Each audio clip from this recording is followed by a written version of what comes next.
ಅಕ್ಷಯಧಾಮ foundation ವತಿಯಿಂದ ನಾಡಿನ ವಿಭಿನ್ನ ಕ್ಷೇತ್ರದ ಗಣ್ಯರಿಗೆ ಬೆಂಗಳೂರಿನ ರವೀಂದ್ರ ಕಲಾಕ್ಷೇತ್ರದಲ್ಲಿ ಸೇವಾ ಸಿಂಧೂರ ಪ್ರಶಸ್ತಿ ಪ್ರದಾನ ಕಾರ್ಯಕ್ರಮ ಹಮ್ಮಿಕೊಳ್ಳಲಾಗಿತ್ತು. ನೀಡು ಮಾಮಿಡಿ ಜಗದ್ಗುರು ಮಠದ ಪೀಠಾಧ್ಯಕ್ಷರಾದ ಶ್ರೀ ವೀರಭದ್ರ ಚನ್ನಮಲ್ಲ ದೇಶಿಕೇಂದ್ರ ಸ್ವಾಮೀಜಿ ಕಾರ್ಯಕ್ರಮಕ್ಕೆ ಚಾಲನೆ ನೀಡಿದರು. ಶಾಸಕ ಎನ್ ಕೃಷ್ಣಪ್ಪ, ಕನ್ನಡ ಸಾಹಿತ್ಯ ಪರಿಷತ್ತಿನ ಅಧ್ಯಕ್ಷ ಡಾಕ್ಟರ್ ಮಹೇಶ್ ಜೋಶಿ ಸೇರಿದಂತೆ ವಿವಿಧ ಕ್ಷೇತ್ರದ ಗಣ್ಯರು ಉಪಸ್ಥಿತರಿದ್ದರು.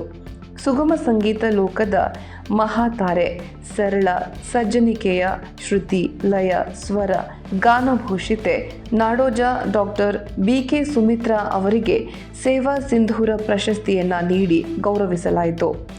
ಬಳಿಕ ಚಿತ್ರ ಸಾಹಿತಿ K. ಕಲ್ಯಾಣ್, ಸ್ಯಾಕ್ಸೋಫೋನ್ ವಾದಕ ಶ್ರೀಧರ್ ಸಾಗರ್, ಮಹಿಳಾ ಸಬಲೀಕರಣ ಕ್ಷೇತ್ರದ ಡಾಕ್ಟರ್ ನಾಗಲಕ್ಷ್ಮಿ ಚೌಧರಿ, ಅಭಿನಯ ಮತ್ತು ನಿರೂಪಣೆಯಲ್ಲಿ ಜಾಹ್ನವಿ ಕಾರ್ತಿಕ್, ಮಾಧ್ಯಮದಿಂದ R. ಶ್ರೀಧರ್, ಕಾರ್ಮಿಕ ಸೇವೆಯಲ್ಲಿ ಡಾಕ್ಟರ್ J. ಬಾಬು, ಉದ್ಯಮದಲ್ಲಿ ಜೋಶ್ ಮ್ಯಾಥಿವ್, ನಾಡ ಸೇವೆಯಲ್ಲಿ ಜಗದೀಶ್, ಡಾಕ್ಟರ್ ರಾಮ್ ಪ್ರಸಾದ್, ಮನೋಹರ್ ಮತ್ತು ವೆಂಕಟಾಚಲಪತಿ R ಅವರಿಗೆ ಸೇವಾ ಸಿಂಧೂರ ಪ್ರಶಸ್ತಿ ನೀಡಿ ಗೌರವಿಸಲಾಯಿತು. ಬೆಂಗಳೂರು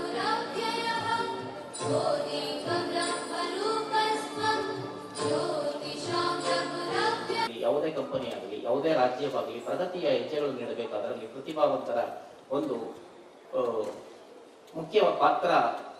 ಮುಖ್ಯವಾಹಿನಿಯಾಗಿರುತ್ತೆ. ಹಾಗಾಗಿ ಪ್ರತಿಭಾವಂತರ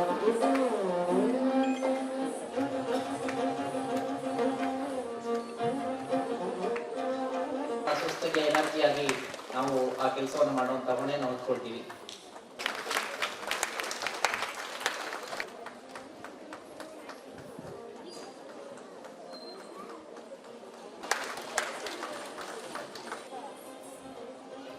ತಿಳಿದ್ದಾರೆ. ಅವ್ರು ಮುಗಿದ ನಂತರ ಹಿರಿಯರಿಂದ 2 ಮಾತುಗಳು, ಕೆಲಸ ಹೀಗೆ ಮುಂದುವರಿಯುವ ಅಂತ ಹೇಳಿ ಈ ಸಮಾರಂಭ ಯಶಸ್ವಿ ಆಗಬೇಕಾದ್ರೆ ಮುಖ್ಯ ಅತಿಥಿಗಳ ಆಶೀರ್ವಾದ